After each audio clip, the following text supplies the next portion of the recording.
Good afternoon. Welcome to another episode of Go Big or Go Home. I am Old Man Troy, joined by the youngster Kevin Cunningham, and we're being serenaded by a little bit of Taylor Swift in the background. Shake it off. Shake it off. How do you like that, Kevin? I love it. I was telling you before the show how much I love Taylor Swift, and I think you share my feelings with that, right? Yeah. You know what? I had to go to a concert, Taylor Swift concert. I had to bring my daughter there, I think it was 3 years ago, maybe. Yeah, 3 years ago. And so the concert was at Heinz Field. Great venue for a concert. It's actually a very good venue for a concert with that open end on the stadium. However, normally driving to Pittsburgh takes me about 1 hour. To go to that concert, I think everybody in God's green earth that lived in Pittsburgh was going to that concert. It took 3 hours. 3 hours to get down to the parking structures, and then we had to park a mile away. So that was not a fun event. So Dad was already PO'd walking into the concert. I'll be mad. And I'm not a huge Taylor Swift fan to begin with. But there is relevance to us playing that song. It is because the Big Ten had some upsets. Well, Wisconsin lost. They've got to shake it off. And then recently this week, with the projections coming out, they're not very good. They're not good for Big Ten basketball. So I think all these teams just need to shake off the media, shake off the upsets, and just move forward, right? Yeah, I would agree. Everyone was in arms on Twitter about how the Big Ten was left out of the selection committee's top 16 reveal. Yeah, you know what, though, Kevin? You and I have been doing this show for it's been about a month now. And are you really surprised that that's the way it's shaking out? No, yes, pun intended there with the Taylor Swift song in the beginning of the show. I'm not surprised. We talked about the Big Ten and the way that they're playing basketball, but to you, did it surprise you? I'm a little surprised. I think that, there were a couple teams, which I always revert back to Joe Lunardi and his expertise on this, but he mentioned how he didn't have Butler in his top 16 or the top 4 seed lines for each region, and how Butler wasn't in there, but Wisconsin was. And I think that's, that kind of surprised me how much love Butler got. And then, of course, they got upset a day later or later that day on Saturday to make the committee feel even worse about themselves. But, so yeah, it somewhat surprised me. But, yeah, like we've been saying, since the start of the show, it seems like we started this show talking about the Big Ten and how we're basketball fans and how the Big Ten is down this year compared to recent years, especially at the top. And it took, forever, basically until last week, until Wisconsin got ranked in the top 10. They were 7th, and how, just like I said, the Big Ten's down this year, and yet the top 16 teams are revealed, and there's none from the Big Ten. A conference that has, it seems like, multiple Final Four contenders on a yearly basis. So it's just interesting to see the Big Ten left out.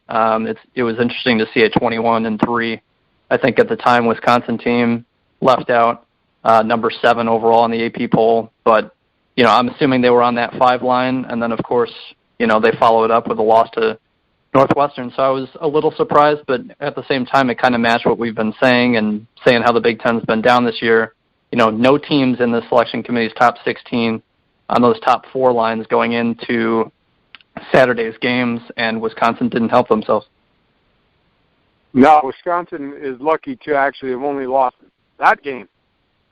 We will talk about that Nebraska game on Thursday night because there's another topic we're going to discuss there. And so stay tuned, folks, if you're listening in. We're going to talk about to foul or not to foul at the end of a game. But before we do that, Kevin, we do want to talk about our Twitter poll last week. We put out, or I put out on my personal page, but we put out as a show, our Twitter poll last week, and that was how many Big Ten teams will make the NCAA tournament. Normal choices, 5, 6, 7, or 8. Right now, when you're looking at this bracketology, I'll let you run down it. I'll let you run down the teams that are in there.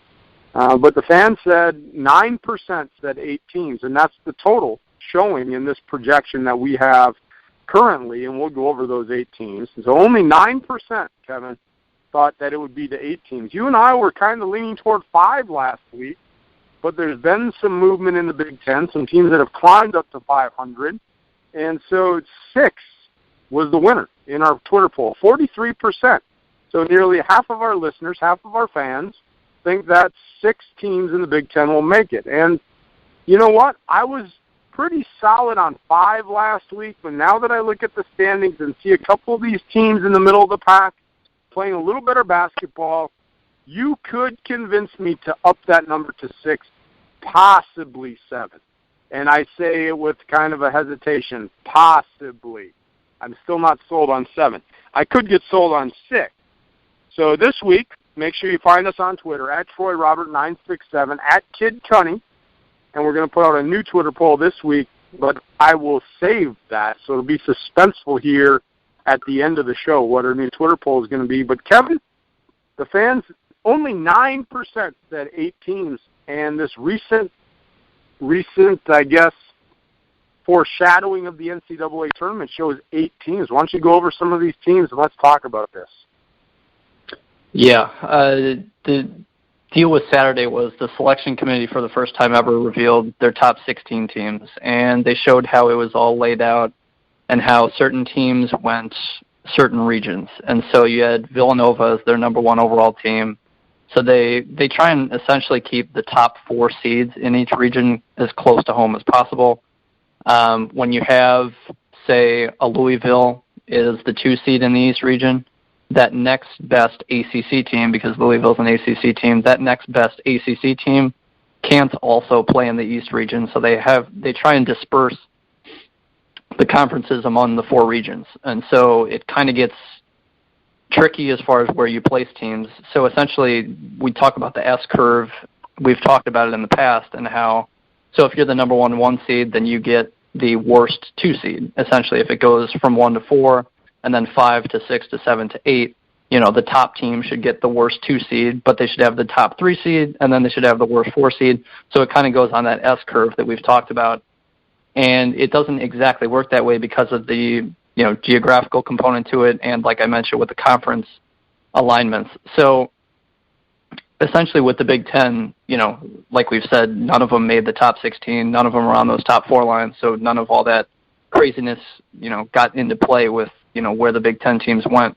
But so outside of those top 16, that's what the selection committee announced on Saturday, and then they were done. That was it. That was all that we heard from them. They talked about the top 16 teams, then that was it.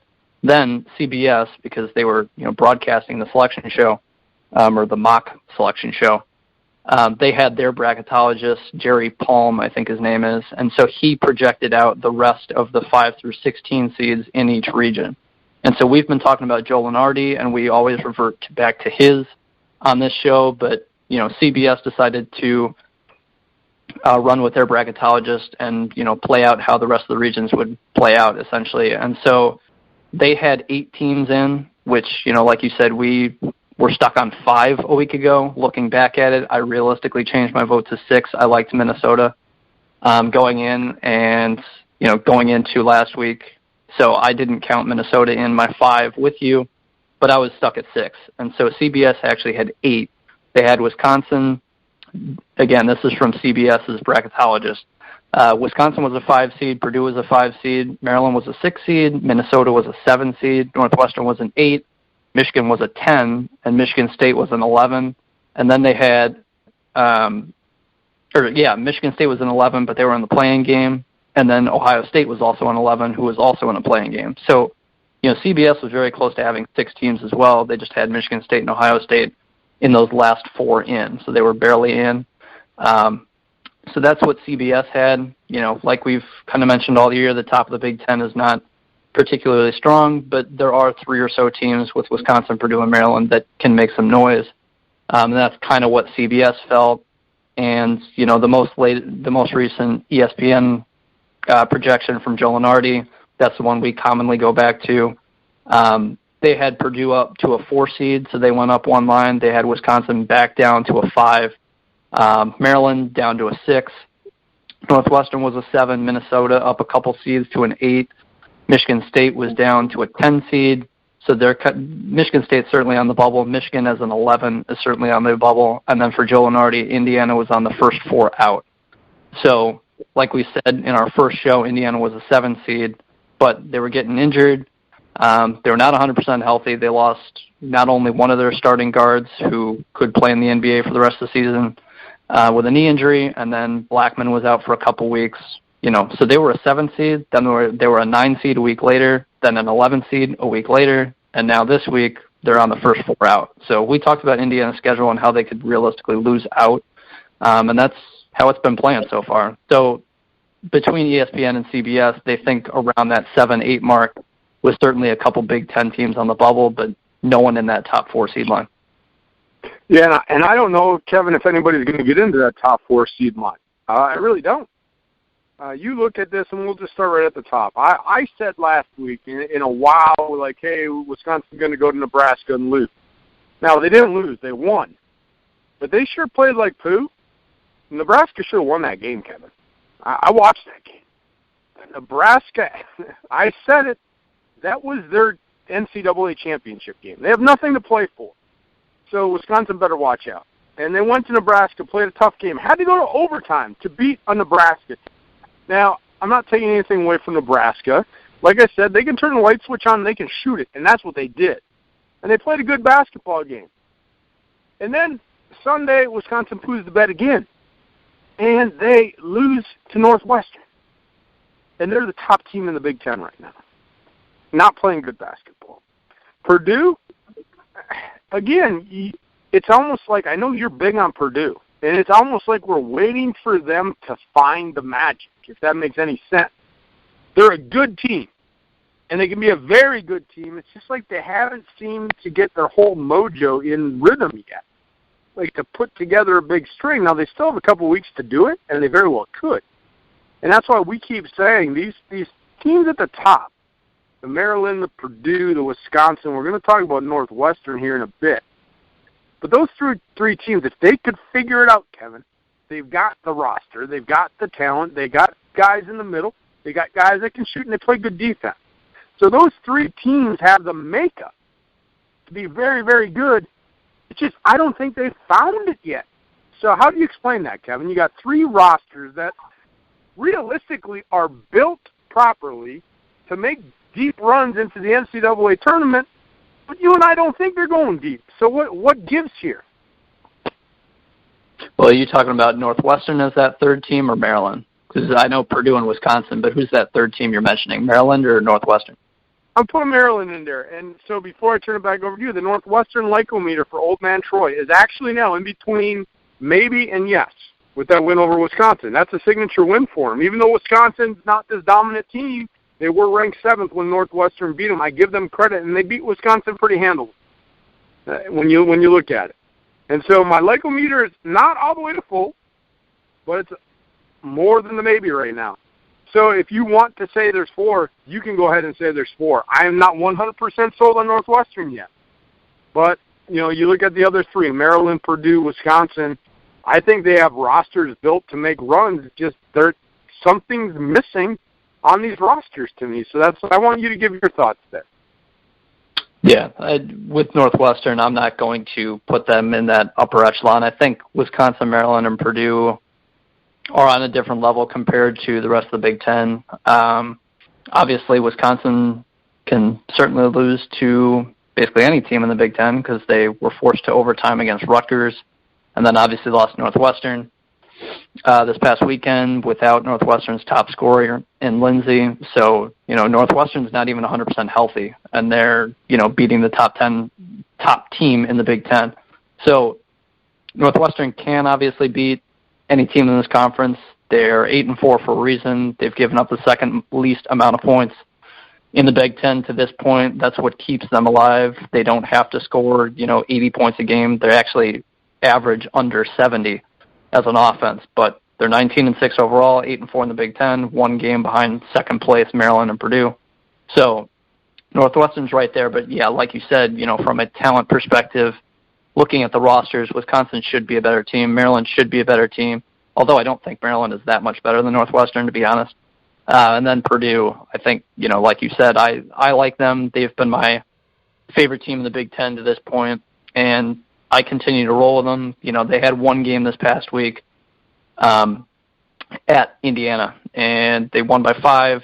Again, Indiana's getting healthier. Blackman's back, so that's Blackman's back. Indiana's almost 100% healthy. Like I said, they're missing one of their guards still. He's out for the rest of the year. But so Indiana's as healthy as they will be for the rest of the season. And Purdue went on the road, beat Indiana. It was the only game they had this past week. Then they get Rutgers and Michigan State both at home. As long as Purdue beats Michigan State at home, which they'll be favored to do so, they'll be riding a 5-game win streak. Their last loss will be at Nebraska, who, as you said, can beat any team.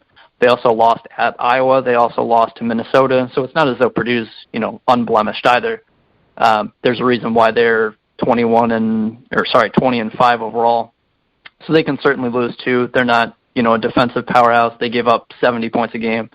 So none of these teams, like we've talked about, none of them are that great.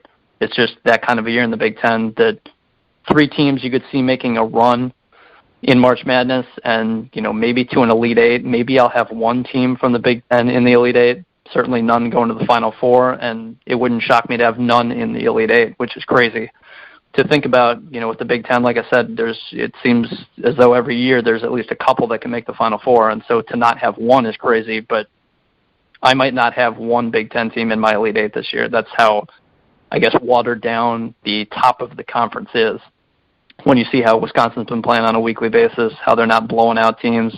Purdue can certainly lose to anybody, but I love their bigs. And then Maryland, from a talent perspective, like I said, I don't think they're that much better than Northwestern at this point because Northwestern's a little older and they've got athletes at Northwestern for once. And so Northwestern kind of compares well to Maryland from a talent perspective, in my opinion, just because of how young Maryland is. I think they start 3 freshmen. So that's why you have these up and down weeks with Maryland. They lost to Penn State by, I think it was like 5 or 6 this week.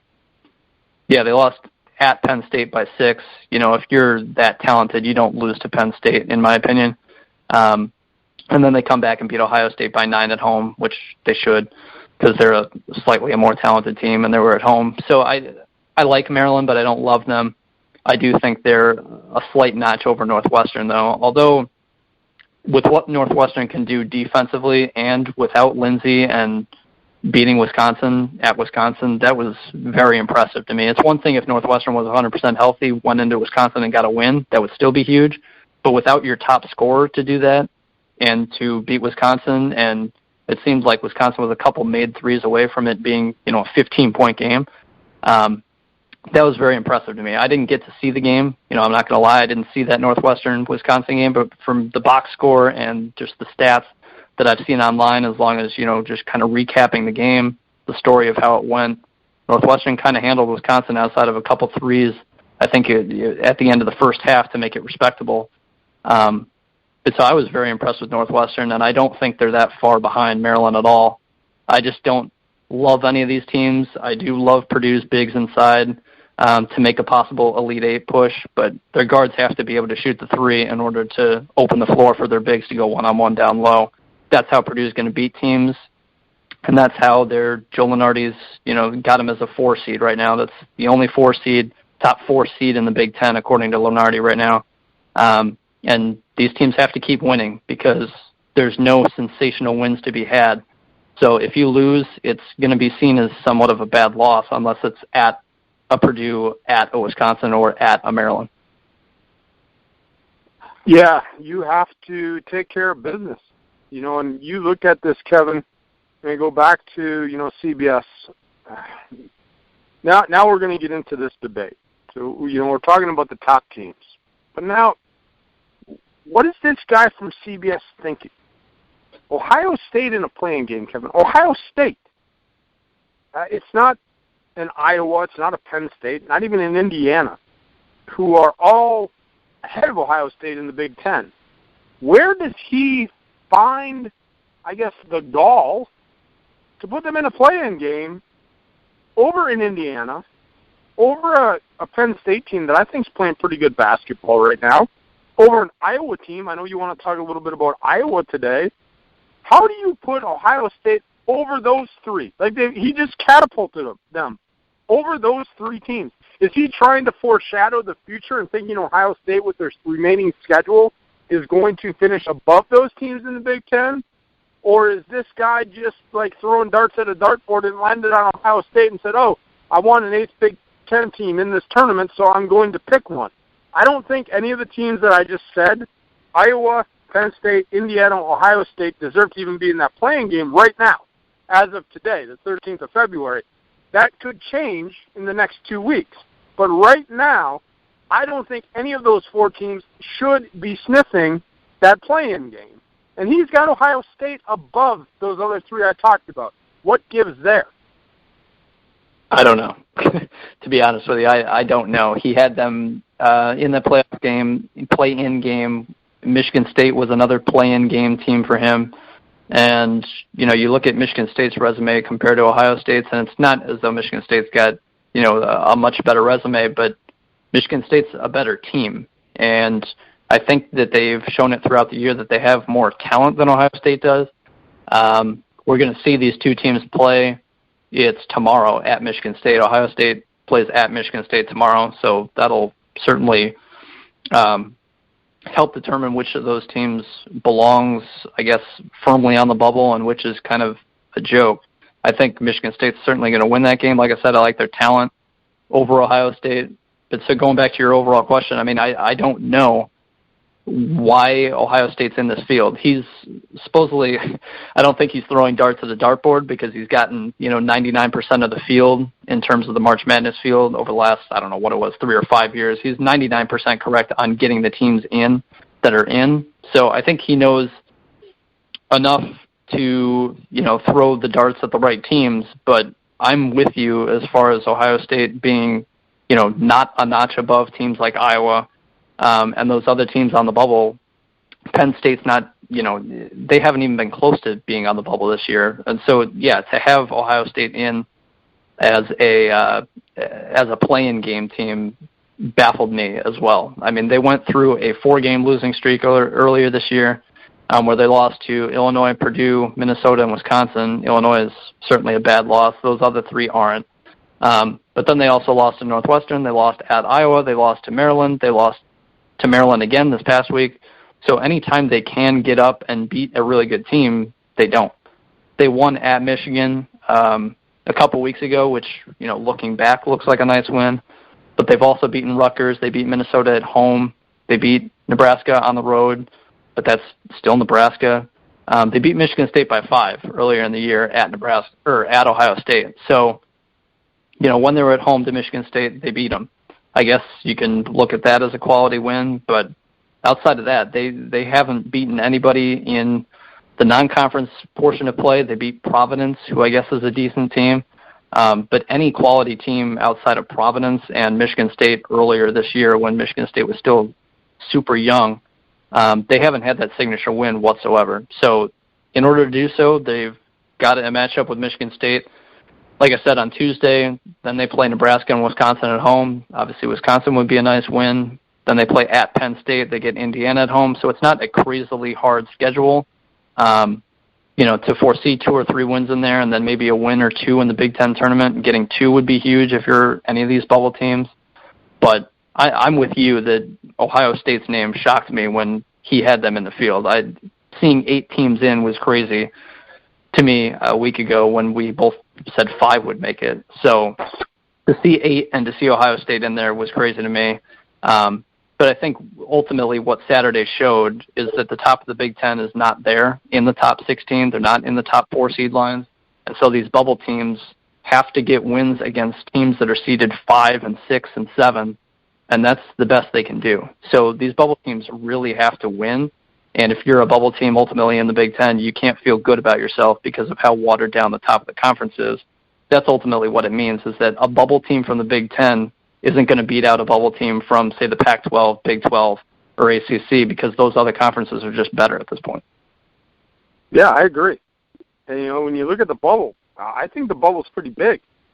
Starting with Minnesota, I'm still 5 solid in the Big Ten. Now, that doesn't mean that I had mentioned earlier in the show, I think you're going to get a 6th team, and that could be one of these following teams, Kevin: Minnesota, Michigan, Iowa, Penn State. I mean, I guess I shouldn't count Indiana out, but they're 5-8, and their schedule is not warranting that they're going to win many more in the Big Ten.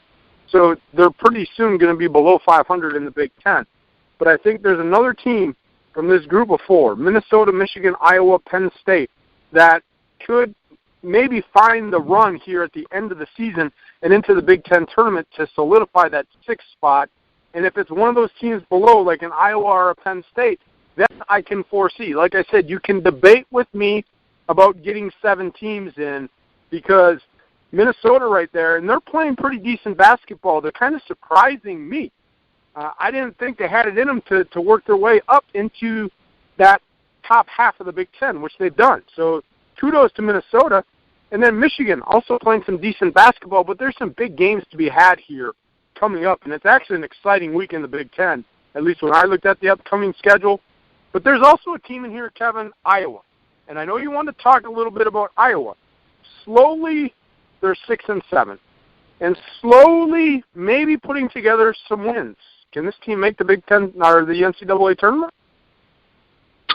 They can, but it's going to be difficult to do so. They really had an opportunity this past week. We had never really talked about Iowa. When we were starting this show, they were, I guess, on the outside looking in, but not too far.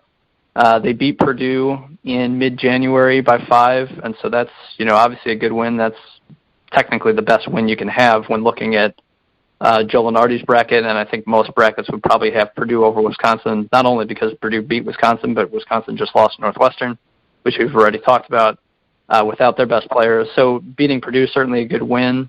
And then they lost 3 straight. So Iowa went from beating Purdue to losing 3 straight games, and then it's like, okay, this team's, definitely buried now. But then after that, they won 3 straight, but it was against Ohio State, Rutgers, and Nebraska. So none of those were marquee wins. But if Iowa was going to do something, it was going to be built on that 3-game winning streak.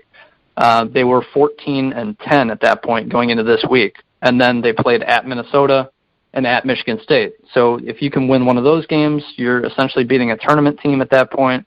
That's a good win.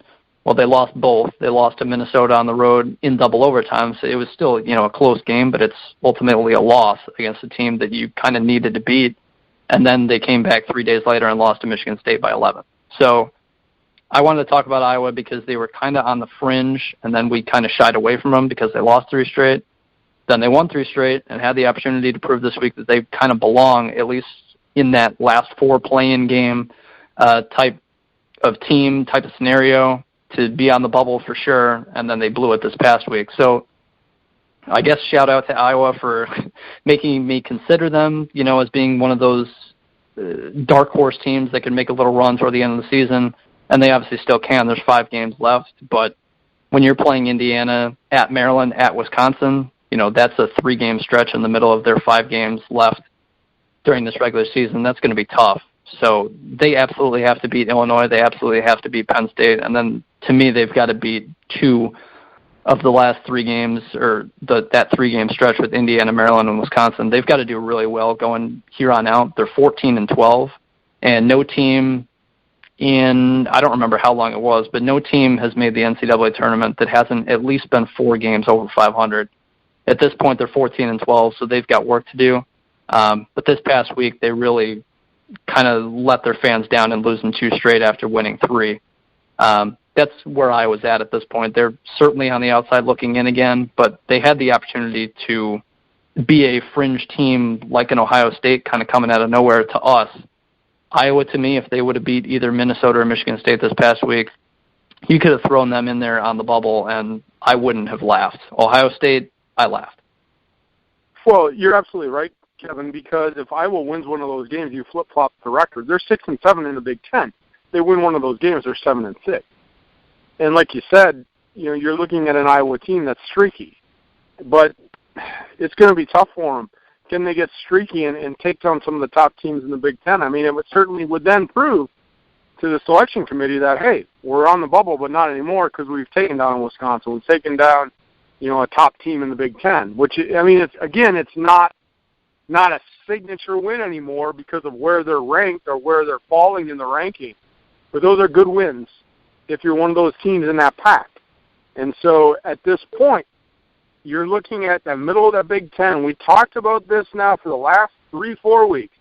There's a logjam in the middle of the Big Ten outside of those top three.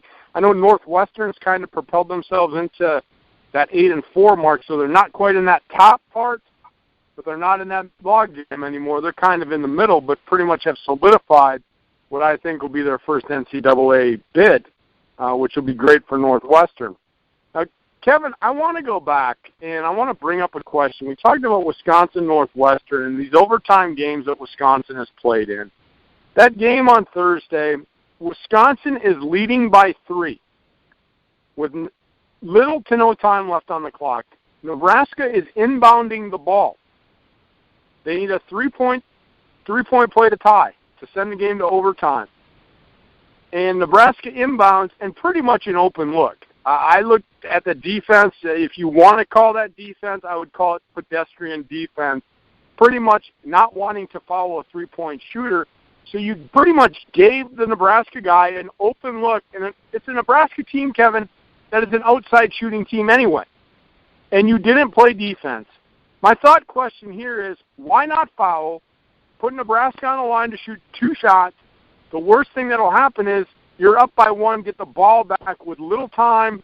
They're going to foul you, extend the game. You got to make your follow shots. However, you don't give a team that is an outside shooting team an open look at a 3 when you're down by 3 to tie the game and go to overtime, in my opinion. Now, there's certain times, and you and I have talked about this, where you don't do that because it could backfire.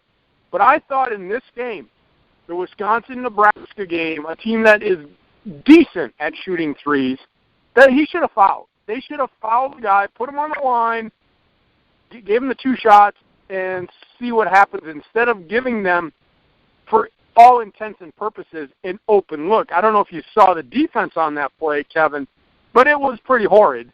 I mean, the guy reached his arm out so he didn't foul because he was worried about possibly fouling, and it was a really open look at a 3-point shot. What are your thoughts here? Well, from one perspective, I agree with you. And it seems like our sports opinions, more often than not, we agree with each other. And that doesn't exactly make for, an enticing podcast or debate in general when we, usually agree with each other. But on the other hand, I somewhat disagree with you that it depends on the situation of the game and whether you should foul when you're up by 3 or not. To me, it doesn't matter. To me, you foul every single time you're up by 3 in those last few seconds. Now, it does depend, if there's 2 seconds on the clock, obviously you don't rush to the shooter and foul him because he's going to be shooting. But I think to start this play, there was like 7 or 8 seconds left when the Nebraska guy was, out beyond NBA range, and he was dribbling the ball and kind of looking for something to happen to get at least an open look, albeit an NBA 3 look. It would at least be open. And so at that point, if you're Wisconsin, I think you absolutely foul. So I'm with you. I agree with you that at that point you do foul. But to me, you essentially foul no matter the team, no matter whether you're at home or away, no matter if you're favored, if you think you're lucky to get to that point, or if you're the heavily favored team and you should absolutely beat them in overtime. I don't care what the scenario is. I think as long as there's, I would say, 3 seconds left or more, you foul. You foul that shooter. I don't care if, they're a 90% free throw shooter. It doesn't matter. I don't care if they're a great 3-point shooter. Ultimately, if there's 3 or more seconds left on the clock and it doesn't look like the shooter is going to be shooting, you should foul them because the ref's not going to award 3 free throws on some BS attempt. I think we always see that in basketball games where someone fouls Steph Curry at half court, Steph Curry jacks it up to the rim, and Steph Curry never gets 3 free throws on that. The ref always says, no, obviously you weren't shooting. And so if there's kind of a scrum around the ball and there's 4 or 5 seconds left and you can absolutely foul and the shooter's not looking to shoot just yet, you foul every single time in that scenario. Like I said, I don't care who the player is, what the team is, what the situation is. To me, you always foul. I guess that's where we differ. You just obviously can't foul when there's, 1 second left, 0.5 seconds left, and the shooter's obviously going to go up with a shot. Then, yeah, the ref can absolutely call it. But I think you have to foul in that scenario no matter what. I'm with you in this current situation against Nebraska, or I guess not current, but a few days ago, that you should absolutely foul. You're up by 3. The worst thing you do is give them 2 free throws at the line, as long as the ref doesn't completely bail out the shooter on an attempt that he knows he wasn't going to be shooting with 4, 5, 6, 7 seconds left. I see teams just walk up the court and give up an open NBA 3 to tie the game, and it's like, why did you not foul that guy as soon as he crossed half court when there's 5 seconds left? He's not going to shoot it from half court. The ref's not going to grant that. So you absolutely foul, and worst case scenario, he makes the first, misses the second, his team grabs the rebound, scores again or kicks it out for a 3 to beat you, but those scenarios basically never happen. I think that giving up 2 free throws as opposed to a 3-point look, whether it's a good look or it's a terrible look, at least a 3-point field goal can tie it and send it to overtime. 2 free throws is never going to beat you. Yeah, well, like you said, the scenario you came up with, I've seen it happen. I've seen it happen where that second free throw is missed and the rebound caroms off to the offensive team. They get a second look. They either tie the game that way or they beat you. But that is like looking for a pot of gold at the end of the rainbow. It doesn't happen very often. And if it did, nobody would then foul. I was watching that game, and the pure fan in me, Kevin, was like, why aren't you fouling? That literally crossed my mind. Like, what the heck are you doing? And then the defense, again, was pedestrian. It was pedestrian defense. The guy literally had an open look at the 3.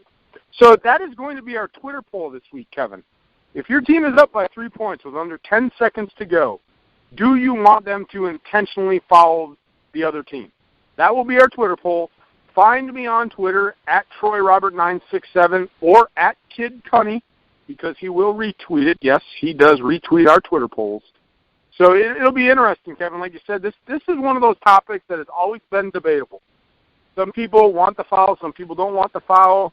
I think it comes down to a situation where you have to know the team you're playing, for one, but this game on Thursday, the Wisconsin-Nebraska game, definitely I thought should have been one of those situations where you foul that person to make them earn it, to really make them earn the win.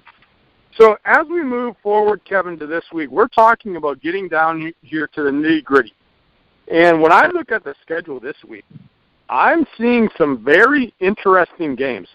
I may be watching Big Ten basketball a lot this week because there are some very interesting matchups, not only for the top teams, but for some of those bubble teams. So when you're looking at the schedule, what's going on there?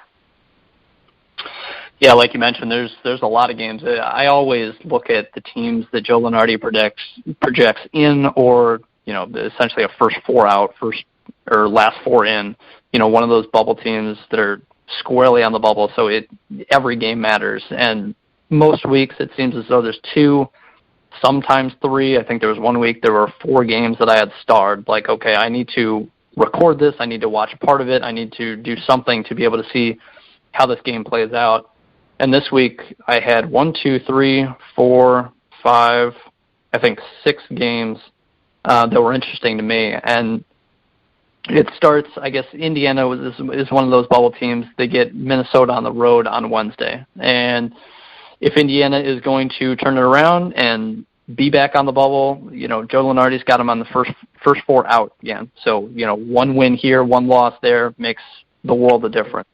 As opposed to some of these teams that are, 4, 5, 6, 7 seeds. They're obviously in the tournament at this point, barring losing their best player and losing every single game and getting killed.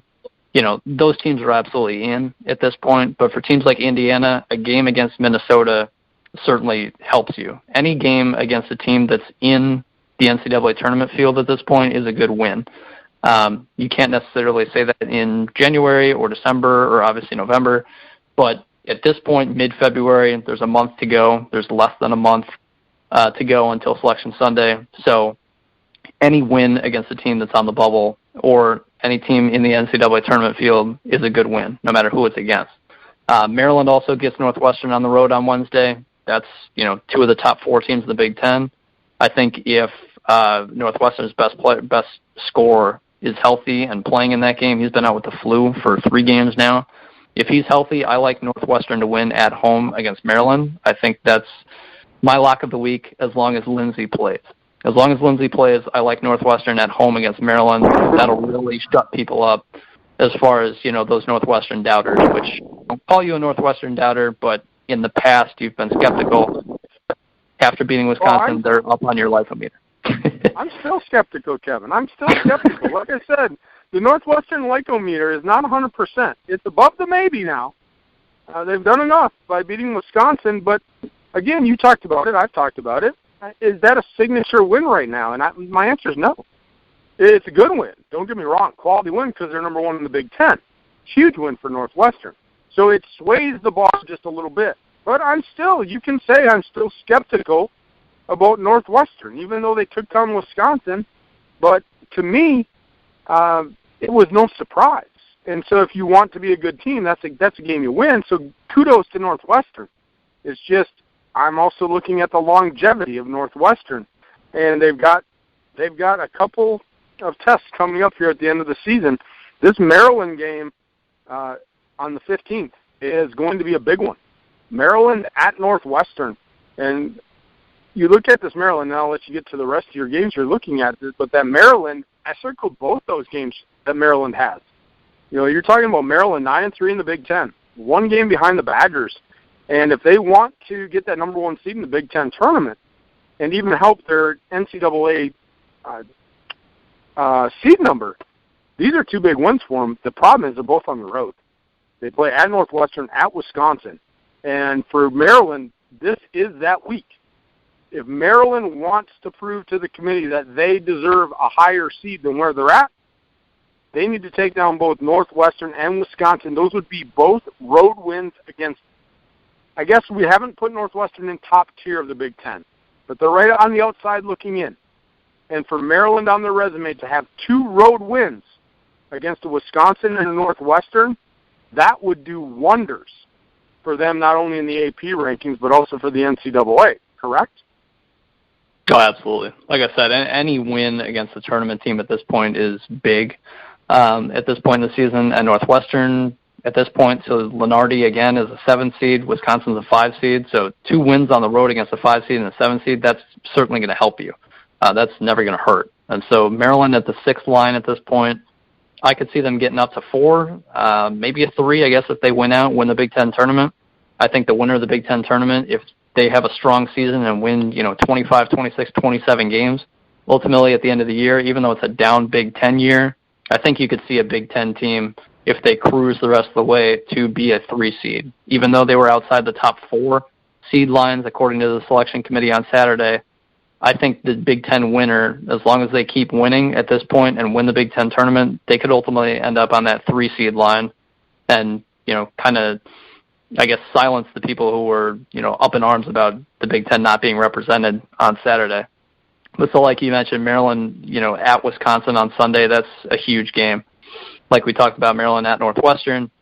Michigan gets Wisconsin at home on Thursday. So this is a big week for Maryland, big week for Wisconsin, playing both Maryland and Michigan on the road. Wisconsin's at home to Maryland, but gets Michigan on the road on Thursday. So that's another big game. Michigan State's at Purdue on Saturday. Minnesota gets Indiana at home. I talked about that one.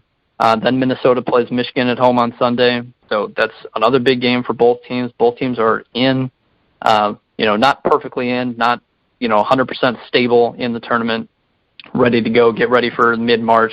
They're not at that point yet, but it's going to be a big game for both teams because they're both, Michigan certainly on the bubble, Minnesota as an 8 seed. They just can't collapse. And, playing both Indiana and Michigan this week, it could start something for Minnesota if they are exposed. And like you said, you're not really a fan of Minnesota and you don't necessarily believe in them yet. But obviously some people do if they're an 8 seed. And I'm kind of with the crowd that sees them as a team in the tournament. I like them as a tournament team as opposed to not being a tournament team. And so, both Indiana and Michigan, those are both big games for Minnesota. Northwestern, plays against Maryland. We already mentioned that. Purdue, I starred them playing Rutgers at home this week because you're such a fan of Rutgers, obviously. And Purdue also played. You know what, though, Kevin? Rutgers has pooed the bed. They're down to 13-13. They're 2-11. There's no NIT for Rutgers. I'm off the bandwagon. You can call me a bandwagon jumper. I'm off the Rutgers bandwagon. I'm off the vote for Rutgers for the NIT. They're just terrible. They're terrible. Sorry for all the Rutgers fans that listen to our podcast. They're just terrible in basketball. And they're not making any postseason tournament, Kevin. And I don't think they're going to win the Big Ten tournament. So I'm done. I'm done talking about Rutgers. So, yeah, we can quit the jokes there. But I want to go back to a game, Kevin, and get back a little serious. This game, this Purdue-Michigan State game, to me, I think is one of the most intriguing and maybe one of the most important games of the weekend. The reason is you look at Michigan State, and CBS has them in the playing game. I think Lenardi has them, as a 10 seed, I think. Yep. And so this is a huge game for both these teams. If Purdue has any aspirations to win the Big Ten regular season tournament title, they need to win this game.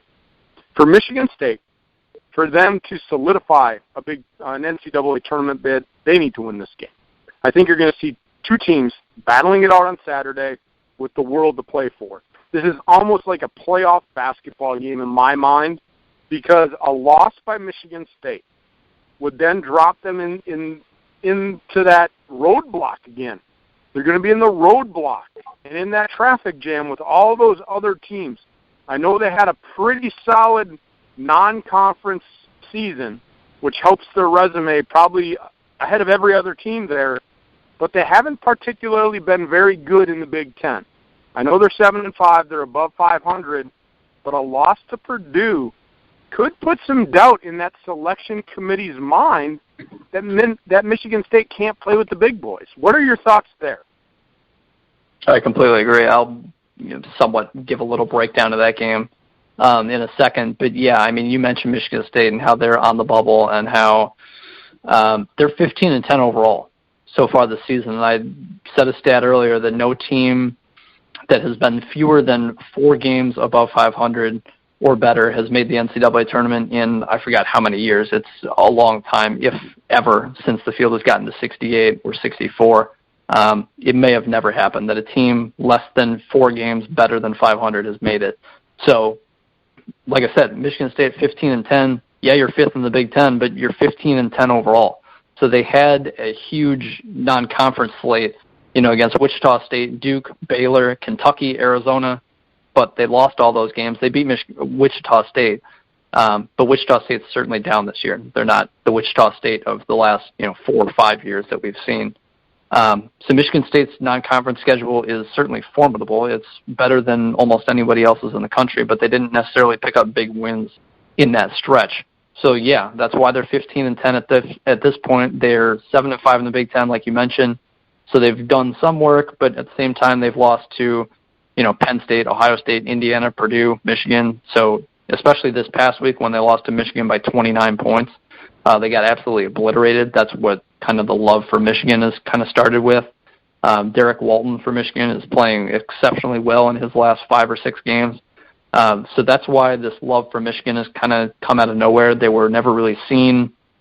They were one of those teams on the outside of the bubble looking in, certainly. And then they've kind of picked up fire these last 5 or 6 games, and so that's why Michigan's kind of in the field right now as opposed to a team just on the outside looking in, as opposed to being a 10 seed at this point. So Michigan's in right now, and Michigan State, again, 15-10. They get Ohio State at home. You have to win that one if you're a bubble team at this point. Beating Ohio State at home, you have to. It's a must.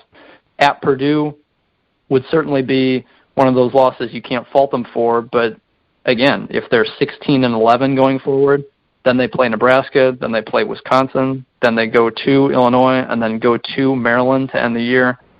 It's not an easy stretch. They've got 3 games against Ohio State, Nebraska, and Illinois, which they better win, and then they've got 3 contests against Purdue, Wisconsin, and Maryland, 2 of those 3 on the road.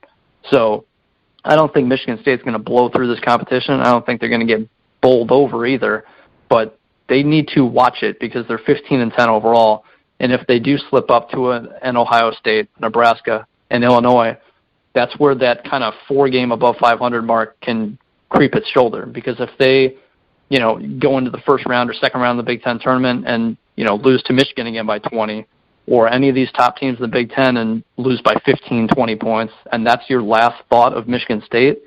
If you're sitting there at 18 and 13 or 18 and 14 and you get obliterated in the Big Ten as soon as you show up in the conference tournament, that's not going to look good, especially in a down year for the Big Ten. So huge week ahead. Michigan State at Purdue, like you mentioned on Saturday, probably the biggest game in the Big Ten, because ultimately Michigan State could miss the tournament if they don't pick up one of these big wins for the rest of the season. And we talked about Michigan State a lot on this show and how, their best players aren't necessarily as good as the best players that Tom Izzo has had in the past. I love Miles Bridges, but he's still a freshman.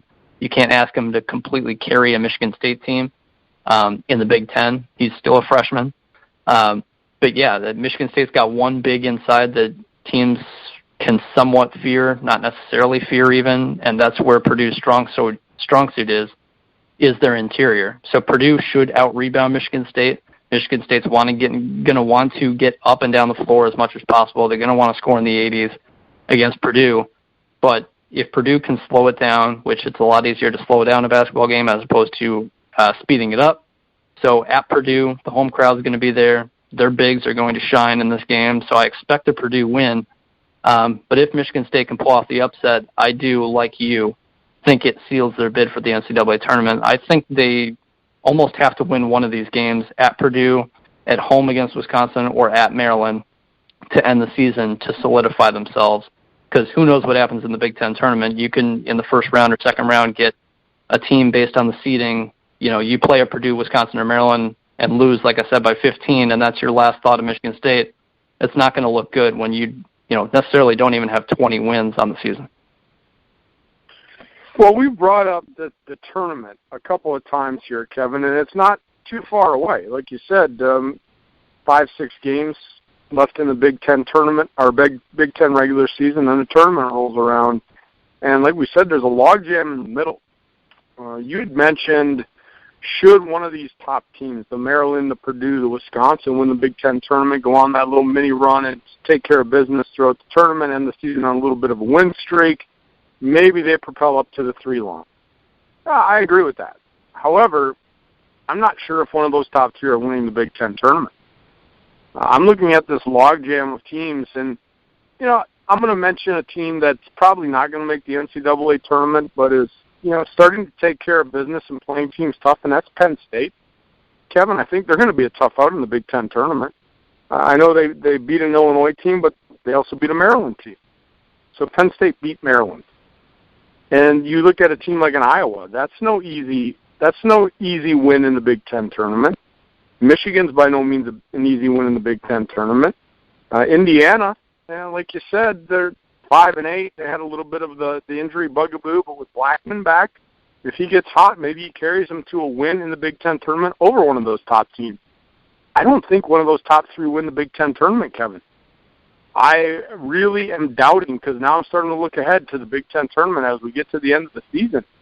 I'm thinking that you're going to see a major upset here in the Big Ten tournament, because I'm not saying there's parity in this league, but we have mentioned this. This is a down year, and any team can lose at any time. Bring Wisconsin back into the mix. Should have lost to Nebraska. Rutgers brought them to overtime, the team that I just said I'm done cheering for, brought them to overtime.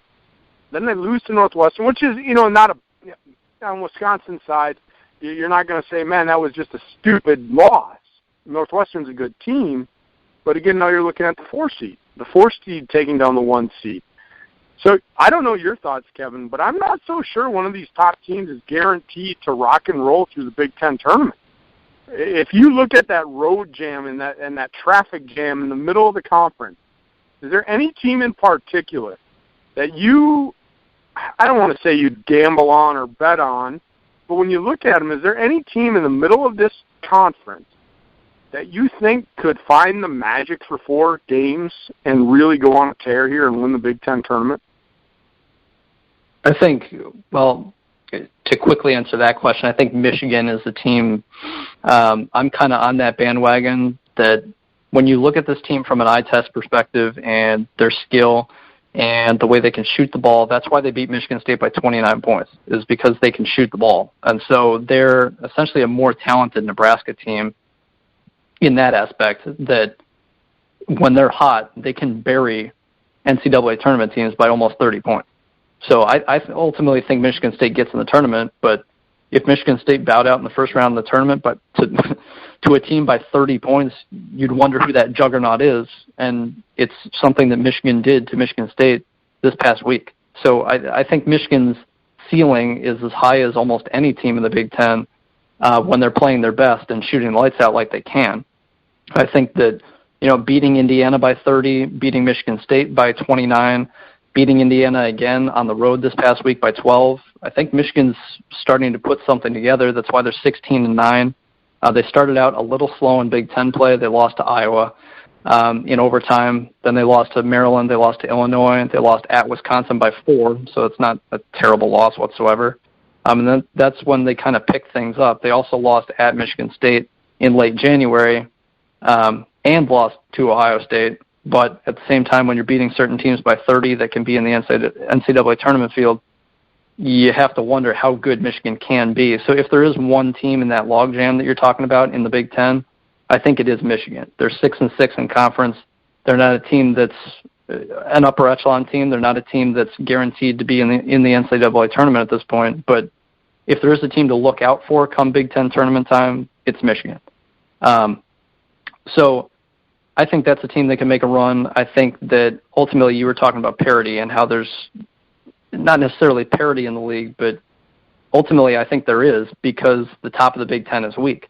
So when Wisconsin can lose to Rutgers, I think that means there's parity in the league. I think the ACC, you talk about the Louisvilles and North Carolinas and Dukes, can they lose to the bottom team in the ACC on any given night?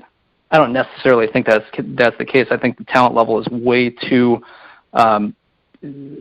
lack there of a better word, but just different. A team like Duke, North Carolina is way more talented than a team like, a Virginia Tech, which Duke lost to Virginia Tech, so bad example. But the bottom team of the ACC shouldn't have a fighter's chance at beating the top team in the ACC. This year, Rutgers took Wisconsin overtime. They should have beat Wisconsin at home. And so Nebraska, like you said, should have beat Wisconsin. Northwestern beat Wisconsin. So I'm not a fan of Maryland. I think they're kind of overappreciated at 21-4 overall. I'm not a believer in Maryland, but I do think they're a step above the rest of the conference. But ultimately, going back to your point on parity, I think there is parity in this league, because on any given day, a team like Rutgers, Nebraska, Ohio State, Indiana, when shooting well, Penn State, you mentioned you liked, Iowa can go on a 3-4 game winning streak here and there. I like Michigan's chances against just about anybody when they're shooting the ball well. So I think there's definitely parity because of how lackluster the top of the conference is. It's a good point, and I look at the time, Kevin, and the time just flies. 1 hour in the books. It looks like we're going home. We went big today, and now we're going home. So I want everybody to find us on Twitter at TroyRobert967, at KidCunny. We didn't even have any old man jokes today. We didn't have any youngster jokes. We just got down to business. Today, Kevin.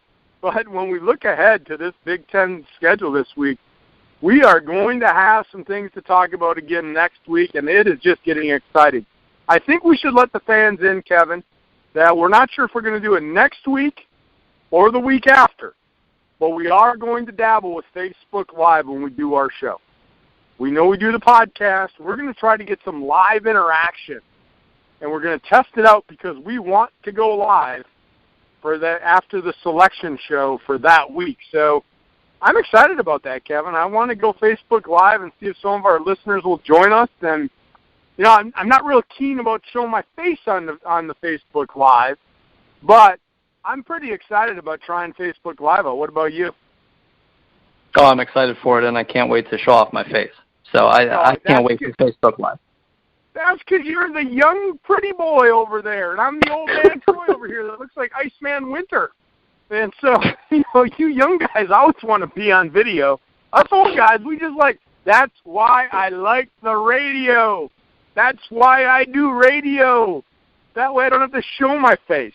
But I'm going to swallow my pride, and I'm going to get with the times and go Facebook Live, because that's what all the cool kids do. Right, Kevin?